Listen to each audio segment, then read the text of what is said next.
to the RunnerX podcast, where we talk about all things running. As many runners know, it's 90% mental. So join Coach Valerie and Coach Caroline as we go through the mental side of running. Welcome back to the RunnerX podcast. I'm your host, Coach Caroline, and I'm here with Coach Valerie. Coach, we've had some questions lately. We've talked before about when should I stop because of just a niggle, a little pain, and when should I stop because you're in real pain? It's not good to continue. But more recently, we've talked about the difference between what is pain and what is just intensity. Can you explain what that means? Sure. And this kind of came up because recently we saw Courtney Dahlwater smash the female world record of the Western States. And it's a 100-mile run. It's a grueling run. And she runs it with a smile, right?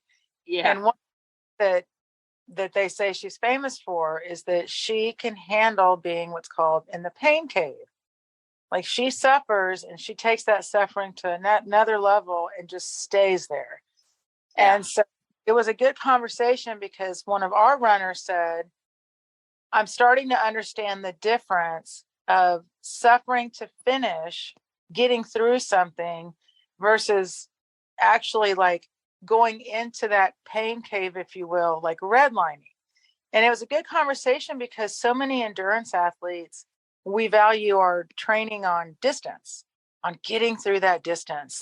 Right. Boy, I felt like the wheels came off at mile 8, but I pushed through and I got all the way to the end of the marathon, and we all just go, that's awesome, right? Yeah, yeah. Hey, there's a lot to that. That's, again, of course. However, a lot of us mentally, we can actually do way more than we think, right? I mean, that's a huge known thing in all activities. I think I can't go anymore, but actually you make it to that finish line. Right. So that one of the differences in endurance is a lot of endurance runners only train endurance. So they do long. So everything's grueling, everything's hard, everything's it's going to take you, a long time to get there. You're going to have to do it's a definitely kind of a suffering, but it's not the same as testing yourself to see what can I do, Right. and I'm going to use something like a sprint. All right. So a lot of us runners that are distance runners, we didn't grow up sprinting. I certainly didn't. However, Right. if some even a little kid or a friend of yours is hey, even when you're little, race me across that field, that feeling of just full on throttle, I'm going to see what I got right now. That's, the different kind of intensity. That's intensity. You're not going to do it for very long. Just a second. I'm just going to see if I can do it. And it's kind of a rush. It's adrenaline and all that comes with it.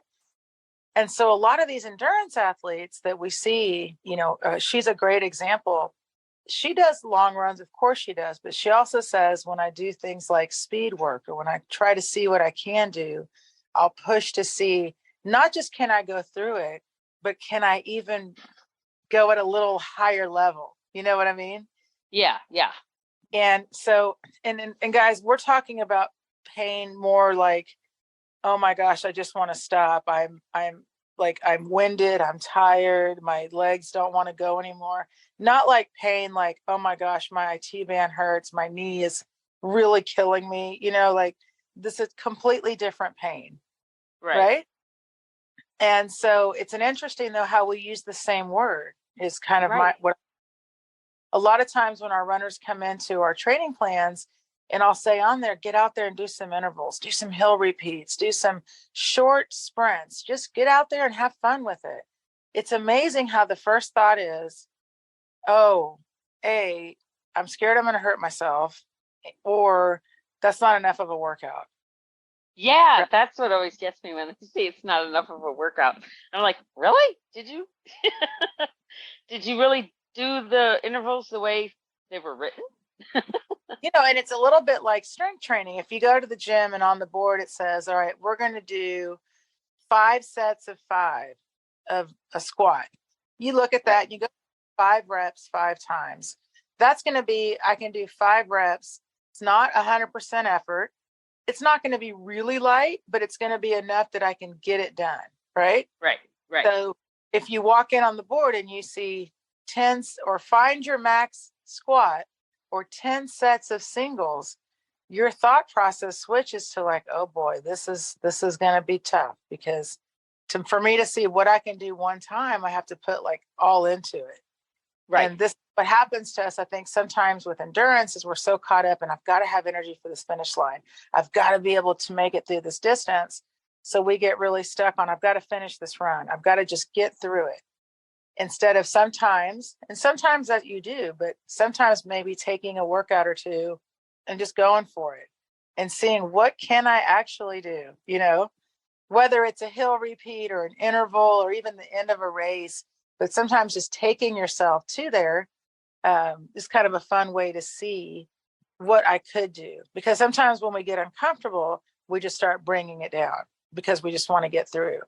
So that was okay. So that was going to be my question. I just kind of wanted to clarify because I'm a little confused, and I'm sure, I think you can make it clear for me to understand. So if I have, say, a 10-mile run on my plan, and I'm at 7 miles, and I'm just like, oh, this sucks, and I don't want to finish it, I'm going to just push through. And actually what I'm doing is I'm not really pushing through. I'm slowing down and maybe taking more walk. I'm not really, no, keep running, keep going. Is that what you mean? Well, kind or of. is it more on the intervals? That's kind of how a lot of runners see running. Is like they Okay. hit, we all know the I hit the wall feeling, right? Like you're Yeah. saying. So if and what I'm saying is, when do you ever take a workout and like here, okay, let's say, okay, I'll use your same scenario. All right. But Okay. if I'm running a 10-mile run and I get to mile 7 and I'm just like, I'm not doing well, this is not great, and I still finish the run, yes, that's what a lot of endurance athletes do. So you didn't really go to the pain cave. You went to, I got a little bit tired. I want to know, the difference would be like, you got to mile 7 and you're like, you know what? I am starting to fatigue. What's my plan of action? You know what? I'm not going to let the fatigue win. I'm going to actually ramp it up a step. I'm going to lift myself up. I'm going to hold myself up, and I'm going That's what I was wondering. So you really do, you kind of get yourself out of it. But to get there though, to get there, you have to do training in that place. You have to put yourself to where it's really uncomfortable. I really want to stop. I'm really, having to figure out how to be in this place so that you don't hit the wall at mile 7. Okay, so how would you do that? What would, if I were? Well, that's why, but I would do it through interval training.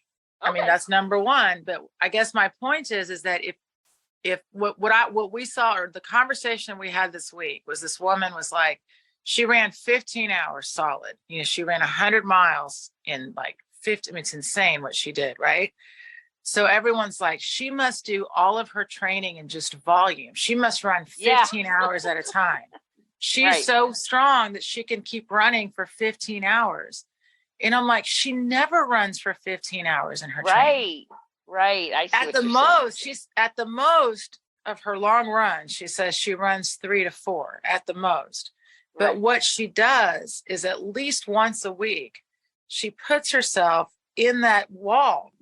She doesn't run 20 miles to get to the wall. She puts herself there. She puts herself I'm going to run this really hard hill, or I'm going to do these repeats, or whatever she's going to do to test herself, to make her, so that when she hits these points, so that when she hits these points over 100 miles or 15 hours, she's like, all right, I got a plan of action.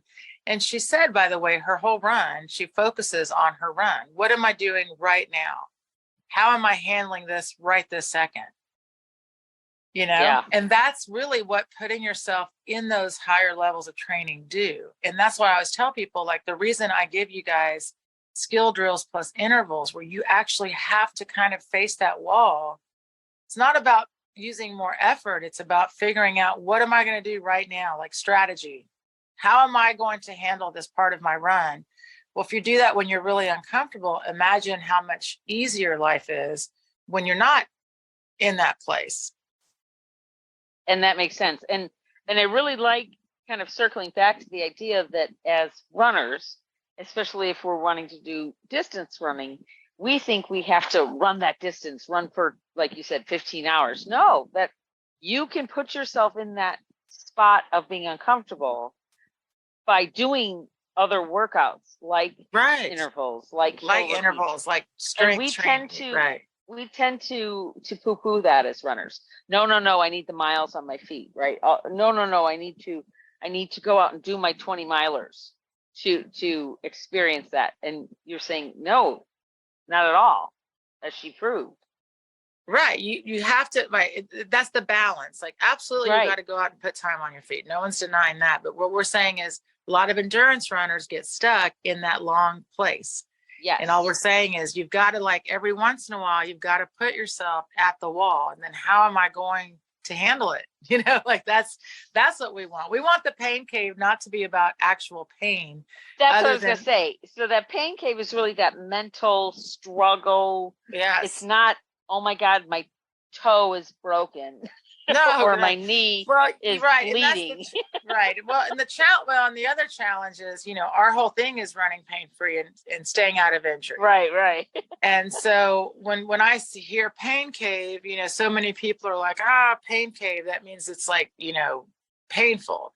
I'm like, well, Right. yeah, but running pain should really be mainly cardio pain. It should be more like I'm struggling to just maintain this running pace or this holding this run, not like ow kind of pain. Right. And I think that, well, like, and I think, you know, putting that pain around the idea of mental pain, it's anguishing. It's like, I don't think I can do this. Oh my God, I did do it. I didn't die. We joke all the time. I didn't die. Wow. Right. I did that interval, or I did that workout, or like we talk about strength training. I lifted that weight and I didn't die. And I'm okay. Look, I can do it again. Oh my gosh, I didn't think I could do that. Right. And how and then important that confidence and that plan of action is how you start to handle the distance you want to run. If you want to start to run even at a faster pace, you know, all of these things have to be kind of like done in little steps, right? And every time you kind of conquer one, you're like, all right, I can do this. And then when you go out and you run and you hit some kind of wall, confidence, absolutely. It builds confidence and resilience. So, okay, guys. So this was a great conversation, and I hope it helped me a lot to understand sometimes when we're reading these articles and talking to other athletes, what pain doesn't have to mean physical pain. It can just be a struggle bus, as I like to call it. A little bit less dramatic, but it's still the same. You're still like really trying to get yourself over that hump, and how do you train for that? And I think that's really important.